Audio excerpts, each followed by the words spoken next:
लड़की बस जमीन पर एक चित्र बना रही थी, तभी अचानक कमरे का दरवाजा जोर से खोला गया।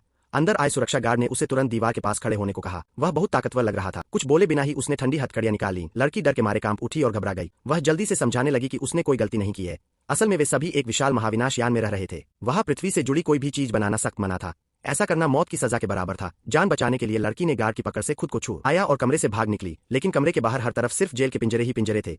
पीछा कर रहे गार्डों ने उसे पूरी तरह घेर लिया था। तभी एन मौके पर उसकी मां वहां पहुंच गई और किसी तरह हालात को संभाला। उसने लड़की को शांत किया और बताया कि उसे और 99 और युवाओं को पृथ्वी पर भेजा जा रहा है। फिर मां ने बताया कि 800 साल पहले पृथ्वी पर एक विनाशकारी परमाणु विस्फोट हुआ था और तभी से पृथ्वी एक वर्जित भूमि बन चुकी थी। लड़की अभी कोई फैसला ले भी नहीं पाई थी कि तभी एक गार्ड ने उसे बेहोशी का इंजेक्शन दे दिया। देखते ही देखते 100 युवाओं को पृथ्वी की स्थिति की जांच के लिए रवाना कर दिया गया। उड़ान भरते ही यान ने वातावरण की परतें पार कर ली, लेकिन तभी कुछ शरारती बच्चों ने अपनी सीट बेल्ट खोल दी और यान में ही करतब दिखाने लगे। अगले ही पल आर्क पर बैठे प्रबंधन दल को सिस्टम में गड़बड़ी का एहसास हुआ, पर तब तक बहुत देर हो चुकी थी। यान का संपर्क पूरी तरह टूट चुका था और अब वे किसी से भी संपर्क नहीं कर पा रहे थे। अब आगे की सारी चुनौतियों से उन्हें खुद ही निपटना था। तेज झटकों के बाद यान अंततः बुरी तरह जमीन पर उतरा, पर वे नहीं जानते थे कि पृथ्वी पर अब क्या हालात है। लेकिन जैसे ही उन्होंने बाहर झांका, वहां तो हर ओर हरियाली और जीवन था। पता चला कि पृथ्वी ने खुद को पूरी तरह से ठीक कर लिया है और अब वे सभी आखिरकार अपने असली घर धरती पर लौट आए।